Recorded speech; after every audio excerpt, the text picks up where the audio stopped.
Assalamu alaikum students, this is Kashi Hussain, your English teacher from online AK English Language Center. I hope you all are doing well and staying safe. In this video, I'm gonna talk to you about prefixes and suffixes. Prefixes, suffixes क्या होते हैं और इसको हम किस तरह language में इस्तेमाल करते हैं? What is the importance of it? I'll discuss with you in this detail. So before going on this video, please subscribe this channel so that you will get my new videos. So students, अब हम सबसे पहले discuss करते हैं कि prefixes क्या होते हैं. Just keep it in your mind कि prefixes are those alphabets or group of words which we add before the root word. I'm just writing it here. When we add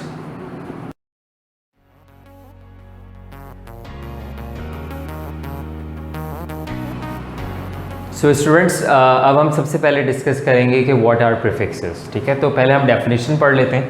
when we add a pair or group of alphabets at the beginning of a word to add something to a meaning of a word. ठीक है, now this is something which is very considerable कि जब हम किसी root word से पहले कोई group of words या ग्रुप ऑफ अल्फ़ाबेट्स को ऐड करें जो उसकी मीनिंग को चेंज कर दे तो वो प्रीफिक्सेस कहलाते हैं. For example, I have a word cover. ठीक है, कवर एक रूट वर्ड है, कोई प्रीफिक्स नहीं है, कोई सफिक्स नहीं है. लेकिन अगर मैं इससे पहले ऐड कर दूं डिस तो एक नया वर्ड फॉर्म हो जाएगा डिस्कवर. इसी तरह एक वर्ड है हमारे पास कंप्लीट. अभी complete is a root word but we can add in so it becomes incomplete. So as you can see, the definition says all. When we add a pair or group of alphabets, this is the group of alphabets at the beginning of a word. ये आपके पास word है और इससे पहले अगर आप कोई word या group of words लगाते हैं to add something in the meaning. अब इसकी meaning में हमने कोई चीज़ का इजाफा कर दिया तो वो कहलाती है prefixes. जैसे complete का मतलब है मुकम्मल होना. अब इस इनके आ जाने से इसकी meaning में तब्दीली आ गई है, चेंजेस आ गई हैं. यहाँ पे कंप्लीट का मतलब है मुकम्मल होना और इनकम्प्लीट का मतलब होता है नामुकम्मल होना. इस तरह एक और एग्जांपल देख लेते हैं. लॉयल. अब अगर लॉयल से पहले हम डिस यूज़ कर लें तो ये बन जाता है डिसलॉयल. अगेन ये एक रूट वर्ड है और ये हमारे पास प्रीफिक्स है. एक और एग्जांपल देख लेते हैं. अप्लाई. अप्लाई के साथ अगर हम री लगा दें तो ये एक नया वर्ड बन जाता है री अप्लाई. सो स्टूडेंट्स, इस तरह बहुत सारे वर्ड्स हैं और हर वर्ड के साथ आप कोई ना कोई प्रीफिक्स या सफिक्स ऐड करके उसको उसकी मीनिंग को चेंज कर सकते हैं और उसके सेंटेंस को आप बना सकते हैं. लाइक इसका भी एक सेंटेंस बन सकता है, इसका भी सेंटेंस बन सकता है और ये तमाम वर्ड्स के आप कोई ना कोई सेंटेंस बना सकते हैं. लेकिन the main thing is that कि अगर आप रूट वर्ड के साथ कोई भी प्रीफिक्स लगाएंगे तो मीनिंग चेंज हो जाएगी. तो इस बात का ख्याल रखना है कि जो रूट वर्ड है उसमें प्रीफिक्स ऐड होने के बाद उसकी मीनिंग जो होगी उसके मुताबिक आपने सेंटेंस बनाना है. ठीक है, अब हम डिस्कस करेंगे व्हाट आर सफिक्सेस. उसकी पहले मैं आपके साथ डेफिनेशन डिस्कस करूँगा, then I will share some examples with you. Okay, after discussing prefixes, now I would like to discuss with you suffixes. So let's look at the definition. We add a pair or group of alphabets at the end of a word. I'm just highlighting this word. At the end of a word to add something to the meaning of a word. ठीक है, जब हम group of words या group of alphabets को किसी भी root word के last में add करते हैं ताकि उसकी meaning को हम change कर सकें तो वो कहलाते हैं suffixes. ठीक है, like we have the first word is agree. अगर हम एग्री के साथ मेंट लगा देते हैं तो वो एक नया वर्ड बन जाएगा एग्रीमेंट. अभी ये वर्ड क्योंकि एक वर्ब को डिफ़ाइन कर रहा था, ये एक वर्ब था एग्री. जब हम मेंट लगा देते हैं तो ये नाउन बन जाता है. Now it becomes agreement. Similarly पे मीन्स टू पे something, it's also an action word. But अगर हम यहाँ पर मेंट लगा दें so it also makes a new word that is called payment. So as you can see that the definition says कि a pair or a group of alphabets. Now this is called a pair or group of alphabets. जब आप pair या group of alphabets को किसी भी root word के बाद में ऐड करें ताकि उसकी मीनिंग चेंज हो जाए और फॉर्म चेंज हो जाए तो वो सफिक्स कहलाता है। जज को हम चेंज कर देंगे and it becomes judgement. Employment,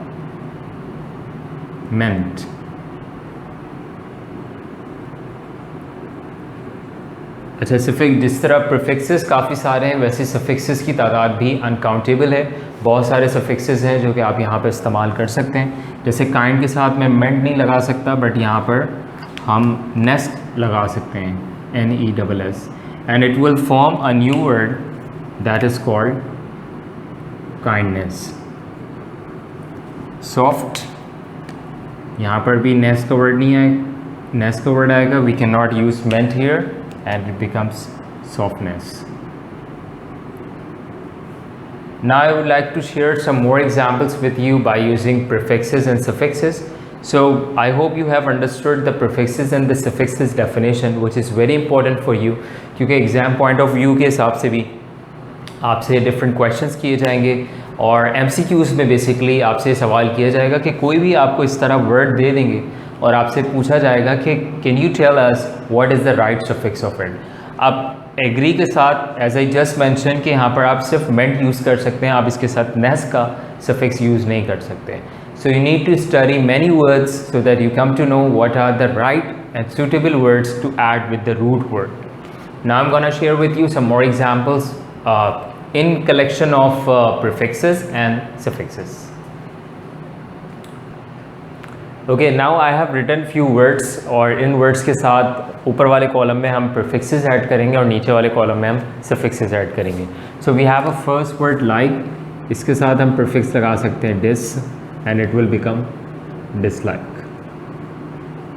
appear, इसके साथ भी हम डिस लगा सकते हैं और यहाँ ये बन जाएगा डिसअपीयर। ठीक है, अब कॉल है, कॉल के साथ हम डिस एज अ प्रीफिक्स इस्तेमाल नहीं करेंगे, यहाँ पर हमें एक नया प्रीफिक्स यूज़ करना है री। तो री के साथ जब हम कॉल लगाएंगे तो इट विल बिकम रिकॉल, जिसका मतलब होता है दोबारा याद करना। इसी तरह ड्यू है तो इसके साथ भी हम एक नया प्रीफिक्स यूज़ करेंगे ओवर। कोई चीज़ अगर डेट एक्सटेंड हो जाए या डेट से क्रॉस कर जाए तो उसको हम कहते हैं over due. So now it is a new word over due. Next word है हमारे पास लाइन, तो उसको हम एयर के साथ ऐड कर सकते हैं तो इट विल बिकम एयरलाइन। इसी तरह कंडक्ट, इसके साथ हम प्रीफिक्स यूज़ करेंगे mis and it will become misconduct. So as you can see कि हमारे पास रूट वर्ड्स कुछ भी हों, हमें उन रूट वर्ड्स के साथ देखना है कि कौन से सूटेबल प्रीफिक्सेस हैं जो हमें हेल्प आउट करेंगे न्यू वर्ड बनाने में। Now let's come back, let's go on to the next one that is suffixes. और सफिक्सेस में भी हमारे पास कुछ रूट वर्ड्स शामिल हैं और उसके साथ हम देखेंगे कौन से सफिक्सेस हम यूज़ कर सकते हैं। जैसे केयर के साथ हम ऐड कर सकते हैं लेस भी और फुल भी। अगर आप केयर के साथ लेस यूज़ करेंगे तो वो बन जाएगा केयरलेस, और अगर आप केयर के साथ फुल ऐड करेंगे तो ये बन जाएगा केयरफुल। ठीक है, तो कहीं कहीं पर आपके पास मल्टीपल ऑप्शंस भी हैं, कहीं पर आप एक से ज़्यादा सफिक्स भी ऐड कर सकते हैं और कहीं पर एक से ज़्यादा प्रीफिक्स भी ऐड कर सकते हैं, लेकिन उसकी कंडीशन डिफरेंट होगी। कंडीशन देखते हुए आपने वर्ड को फॉर्म करना है। पे के साथ हम यूज़ करेंगे ment and it becomes payment. Next है arrive, al and it becomes arrival. Kind, और इसके साथ हम नेस यूज़ करेंगे, काइंडनेस भी होता है और काइंडफुल भी।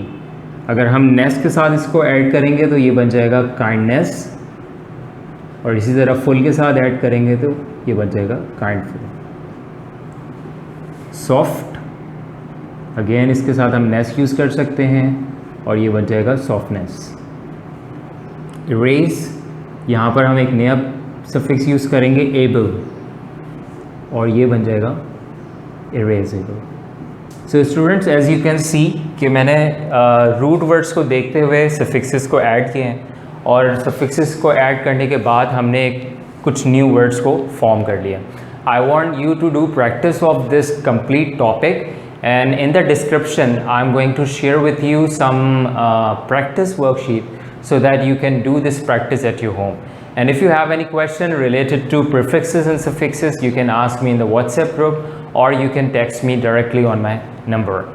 Inshallah, till the next video, if you have any problem, any concern, you can feel free and ask me. I'll see you in the next video. Thank you so much for your time. Take care. Stay blessed. Allah Hafiz.